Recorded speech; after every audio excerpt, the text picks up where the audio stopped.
Euh, allô? Aujourd'hui, je vais vous présenter par rapport à la souveraineté alimentaire dans les maritimes, puis mes projets que j'ai travaillé dessus durant les dernières années pour l'améliorer, cette souveraineté alimentaire. Et euh, is it normal that the slide doesn't... Oh.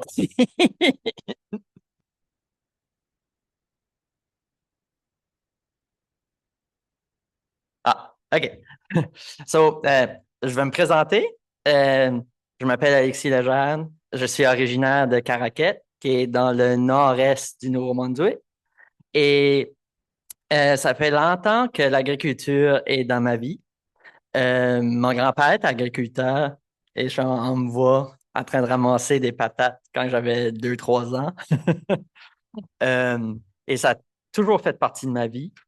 Euh, j'ai étudié en biologie, en marketing, parce qu'à l'époque, c'était pas une carrière qu'on poussait dans nos écoles de devenir agriculteur, mais avec le temps, ma passion pour l'agriculture a pris le dessus, puis je fais comme, je m'en fous, qu'est-ce que les gens disent? Je vais me lancer. Pareil. Euh, OK, next slide. Is it possible it's not working or... Ah, OK. Euh, je vais, je vais présenter quelques statistiques pour vous mettre en contexte de tous mes projets et la réalité qu'on a au Nouveau-Brunswick. Euh, Au Nouveau-Brunswick, on produit seulement 7% des légumes qu'on consomme. Tout le reste vient de l'extérieur. Donc, on n'est vraiment pas à l'abri de, d'une catastrophe ou d'enjeux politiques qui feraient que nos légumes ne rentreraient pas. C'est une réalité que ça serait possible qu'il n'y aurait pas de légumes sur nos tablettes. Depuis 1980, on a perdu 46% de nos fermes au Nouveau-Brunswick et l'âge moyen d'un agriculteur au Nouveau-Brunswick est de 56 ans. Et je baisse la moyenne pas mal. Euh, OK. Et ma vision, comme depuis que je me suis lancé en agriculture, comme oui, je m'ai lancé en agriculture par passion d'entrepreneuriat, mais aussi j'étais militant écologiste avant et j'ai réalisé que c'est en agriculture que je peux avoir le plus d'impact. Je souhaite voir une vision pour le Nouveau-Brunswick d'une agriculture éco-responsable qui permet de nourrir nos populations, avoir une sécurité alimentaire, mais sans nous empoisonner à coups de pesticides. Et ben, ramener des emplois qui avant existaient, mais à cause que le Nouveau-Brunswick a moins investi dans leur ferme, dans leur agriculture, qu'on a perdu ces emplois-là. Euh, et ça, c'est des données que j'ai sorties dans un document de l'Union nationale des fermiers. Je ne me rappelle plus lequel, je pense, c'est qui nous nourrit, ou de quoi comme ça. Et les top 5 obstacles pour les nouveaux agriculteurs et l'abordabilité des terres, comme c'est très dur d'accéder à la terre pour produire, le manque d'accès au capital pour acheter la terre puis produire, les faibles marges de profit dans le secteur agricole, le manque d'infrastructures agricoles et l'incertitude reliée à la demande, l'accès au marché, puis tout ça. Ouais. Et quel programme qui pourrait régler ces problèmes-là, les top 5? L'accès du mentorat agricole, créer des incitatifs pour les propriétaires de terrain à louer ou à vendre leur terrain, la promotion des carrières agricoles dès le primaire et le secondaire pour que les gens réalisent que, hey, je pourrais devenir agriculteur, c'est une option. Créer des infrastructures agricoles partagées, puis un appui marketing et en promotion pour la vente directe. Et pourquoi je dis tout ça? C'est sans le savoir, tous les projets que j'ai travaillé dessus durant les 8 dernières années réglaient une bonne partie de ces problèmes-là. Et je vais vous présenter la panoplie de projets que j'ai travaillé dessus durant les 8 dernières années. Vous allez vous dire, le gars, il doit jamais dormir. Et la réponse est parfois, je dors. Euh, et mon but, c'est vraiment de semer une graine dans vos esprits et de vous dire comme, OK, est-ce qu'il y a des projets que je pourrais peut-être appliquer dans ma communauté? Parce que j'ai l'impression que peut-être pas du copier-coller, mais que n'importe qui aurait la possibilité de démarrer ce genre de projet-là. Euh, oh, euh, OK. Premièrement, le démarrage de ma ferme. J'ai démarré ma ferme sur le terrain d'une école primaire parce que je n'avais pas accès à de la terre agricole et je voulais démarrer ma ferme. En gros, j'ai littéralement appelé l'école primaire parce que j'ai remarqué qu'ils avaient 2 heures de gazon inutilisées. Comme les jeunes n'allaient pas jouer là, il y avait littéralement rien de fait là. Euh, alors, l'école m'a permis de produire là pour 3 ans en échange que j'enseignais aux jeunes comment cultiver. Et euh, maintenant, j'ai déménagé ma ferme, mais je continue à être impliqué avec l'école primaire pour enseigner aux jeunes parce que c'est important. Dans une région qu'on est aussi peu d'agriculteurs, la plupart des jeunes savent pas c'est quoi une ferme. Pour beaucoup d'entre eux, c'est la première fois qu'ils voyaient d'où leurs carottes venaient. Comme ça me faisait rire parce qu'au début, les jeunes étaient comme pourquoi il y a de la terre sur mes carottes? Je dis ben ça sort de la terre. Ils les ont nettoyés avant de l'amener à l'épicerie. Euh, et qu'est-ce qui m'a vraiment inspiré, c'est que j'ai eu quelques jeunes qui m'ont même demandé où tu as été étudié pour faire le métier que tu fais présentement. Et ma réponse était comme pas trop claire. Mais vous allez voir, j'ai une solution pour ça dans un autre de mes projets. Un autre plusieurs de mes projets que je travaille dessus est aussi l'accessibilité à la terre. Comme tout le monde le sait, c'est un défi, comme surtout pour la nouvelle génération. Si tu es un agriculteur de première génération, acheter une terre ou louer une terre, ça peut être compliqué. Surtout considérant que la plupart des gens ne connaissent pas la réalité agricole.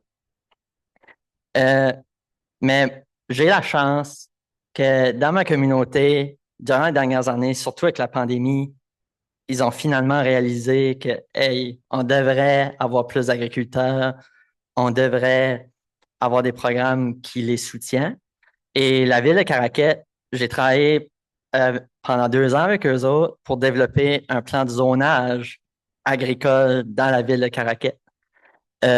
Tout ce qui est en brun sur la carte, c'est des terres qui ont été zonées agricoles et que tu peux rien faire d'autre dessus que de l'agriculture. Et maintenant, ces terres-là sont protégées à jamais pour l'agriculture.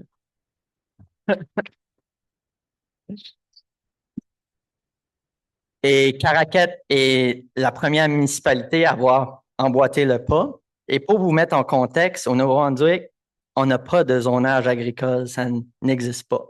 C'est-à-dire que c'est parmi les premières municipalités à en avoir mis en place. Et je suis sur le comité agricole de la Commission des services régionaux de la péninsule acadienne. Et en discutant avec les autres municipalités, ils veulent emboîter le pas aussi. C'est-à-dire qu'on pourrait avoir une région complète avec des terres dédiées pour nos agriculteurs. Mais ça, ils sont zonés, ils sont protégés.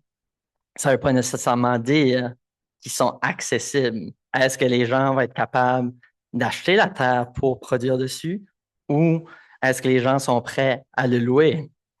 Et là, je travaille sur un autre projet. Euh, euh, oh, L'autre projet que je travaille dessus, c'est avec la municipalité des Hautes-Terres, qui est à côté de Caraquet. pour les gens qui ne savent pas où ce que c'est au nord-est du Nouveau-Brunswick. Et eux autres, ils ont été une étape plus loin. La municipalité a acheté toutes les terres agricoles que vous voyez sur la carte. Ils les ont achetées et ils les gardent pour des projets agricoles. Et ils ont l'intention de les revendre ou de les louer à un prix très abordable pour rendre le métier d'agriculteur plus accessible, pour revitaliser euh, l'agriculture dans la région. Parce que Saint-Isidore, oui, dans la péninsule acadienne, mais c'est comme dans le centre de la péninsule acadienne, pas comme dans les zones côtières. Et ça a longtemps été très réputé pour leur agriculture. Et ils veulent revoir cette agriculture renaître. Et je suis heureux de dire que je suis le premier bénéficiaire de ce programme. Je suis maintenant, oh, euh, je suis maintenant l'heureux propriétaire d'une dizaine d'acres pour ma production de légumes diversifiés. Et merci. Et mon intention, c'est qu'il y en a d'autres. J'ai vraiment pas envie d'être le seul agriculteur dans cette rue-là. Euh, j'ai l'intention de construire un point de vente, un endroit que les autres agriculteurs pourront aussi accéder puis vendre leurs produits. Pourquoi avoir une dizaine d'entrepôts puis une dizaine de boutiques quand on peut en avoir une puis travailler ensemble? Et là, là, c'est mon plus gros projet. Le projet que ça va faire 2 ans que je travaille dessus et que je suis encore en train de travailler dessus, mais qui s'approche à grands pas. Et ce nouveau projet-là, qu'est-ce qui me motive? C'est qu'il a démarré de la communauté. Comme ça va faire plusieurs années que je parle de souveraineté alimentaire dans ma communauté et comment nourrir nos gens. Plus que les gens voient la réalité, ils veulent des produits locaux, mais personne n'est là pour la produire. Et ils veulent faire revivre cette agriculture-là dans la région. C'est là que le Centre de formation de production maraîchère du Nouveau-Brunswick à Saint-Isidore est apparu. Euh, Notre mission est de soutenir et de développer la création de nouvelles fermes à petite échelle au Nouveau-Brunswick. Et ainsi, au travers d'une formation maraîchère de qualité et des programmes de soutien de développement professionnel pour les agriculteurs. Et notre vision, c'est participer à la résilience alimentaire, développement l'économie de nos communautés et faire renaître l'agriculture de proximité au Nouveau-Brunswick dans nos régions rurales. Euh, En gros, ça va être une ferme modèle pour les maritimes. C'est une ferme école que les gens pourront venir apprendre la théorie puis la pratique parce que ça va être une ferme fonctionnelle et conçue sur un modèle que les agriculteurs pourront répliquer sur leur propre projet. Ça, c'est un des plans du futur centre. Euh, En gros, ça va être une ferme maraîchère sur 3 acres et on a environ une dizaine d'acres. C'est-à-dire qu'on va garder des endroits aussi pour des futures expérimentations, peut-être verger en permaculture, poules, pondeuses en pâturage. Mais pour l'instant, on va être surtout concentré sur le maraîchage. Et c'est un parcours métier, c'est plus qu'une formation. On va offrir un soutien personnalisé euh, à nos étudiants et nos agriculteurs. Première année va être 1 an de formation qui va combiner la théorie puis la pratique pour leur donner tous les outils pour démarrer leur production ou gérer une production maraîchère. Deuxième année, ça va être des stages agricoles parmi les fermes de notre réseau. Parce que si les gens n'ont jamais travaillé sur une ferme avant de faire la formation, une saison, c'est pas assez. Ils ont besoin de faire au moins 2 saisons avant de pouvoir démarrer leur production par la suite. Et la dernière étape, c'est le mentorat. À chaque année, on va avoir une cohorte d'agriculteurs existants et d'étudiants sortants du centre de formation. Et le but, c'est de leur offrir un soutien personnalisé pour démarrer leur ferme. Donc, pendant 1 an, ils auront accès à une banque d'heures d'experts qui va les soutenir dans le développement de leur projet, ainsi que différentes formations une fois par mois pour les former dans des sujets précis qui vont être déterminés selon les besoins de la cohorte. On va aussi offrir de la formation continue pour les agriculteurs existants avec une ferme bien établie, mais qui souhaitent ajouter différents volets à leur ferme. Comme exemple, s'ils veulent produire en serre, ben, ils pourraient venir une semaine au centre de formation puis apprendre comment produire en serre. Cependant, hein, vous avez vu la liste des défis et elle est encore plus longue que les 5 que je viens de nommer. C'est pas juste un manque de formation agricole, le problème. Alors, avec nos partenaires de la municipalité, les entrepreneurs de la région, puis le centre, on prévoit offrir différents programmes au centre de formation pour soutenir nos agriculteurs. Le premier, c'est avec Valorez, on souhaite offrir un service de produits à valeur ajoutée pour les agriculteurs qui souhaitent développer leurs produits, mais que ça coûterait tout simplement trop cher les premières années de construire leur propre cuisine commerciale. Et en plus, c'est un institut de recherche avec tous les services nécessaires pour les analyses de salubrité nutritionnelle et tout. On va aussi offrir un fonds de démarrage et accès à la terre. En gros, le centre de formation va être basé sur un système de non-profit. Euh, alors, les profits vont nous aider à mettre un fonds de démarrage en place. C'est-à-dire que les gens qui vont sortir du centre de formation et qui vont nous présenter un plan d'affaires solide auront accès à un fonds de démarrage parce qu'on sait que l'agriculture, ça prend beaucoup de fonds pour démarrer. Comme tu ne démarres pas ça, c'est un 10 cents. Et l'accès aux terres grâce à nos partenariats municipaux. On espère que d'autres municipalités que les Hautes-Terres emboîtent le pas puis rendent des terres accessibles pour nos futurs étudiants, mais c'est un bon début. Comme la municipalité de Hautes-Terres a des terres réservées pour les étudiants qui souhaitent rester puis produire dans notre région. Et quand on aura assez d'agriculteurs, quand on aura une masse critique suffisante, on souhaite développer un centre de distribution aussi. Pourquoi que l'agriculteur devrait porter tous les chapeaux?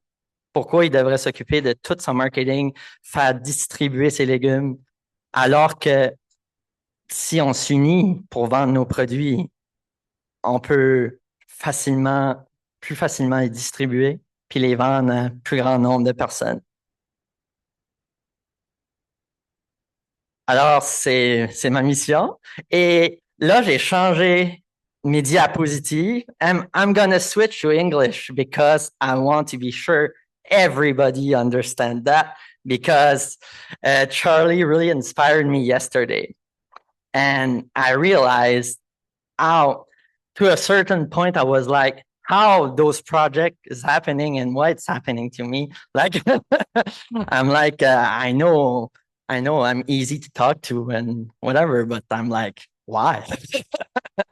And I realize is I I just got out there and talk about it and shared our needs as a farmer, and I had a plan. I was talking to people, to the municipality, and everybody in my community. And like, I want to do that. How you can help me to make that dream a reality?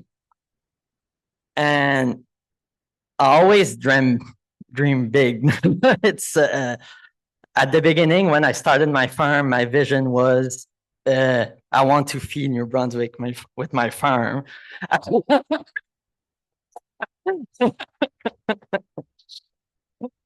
And the thing is, I realized quickly that I cannot like produce every vegetable for the province. Like it would be crazy, but I can train and help other farms start. And as a community, we can feed everyone. And after Charlie's talk,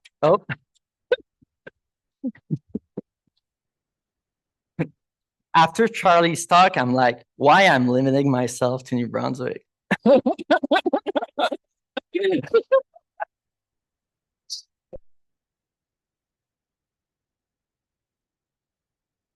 So basically, I'm in a full room full of leaders, agricultural leaders across the country. So I'm like, there's my call to action. Like, if you want to start a project close to mine, like the farm school, the land access, or anything, call me. Let's chat. Let's work together. And we could develop a partnership, or we could help you develop your project in your region, because I feel we need projects like that everywhere. Uh, like Charlie said, like there's a good momentum for buying Canadian right now, and we should take it. We should take the opportunity. And uh, also, with my question yesterday, I was like, why wait for the government to do something?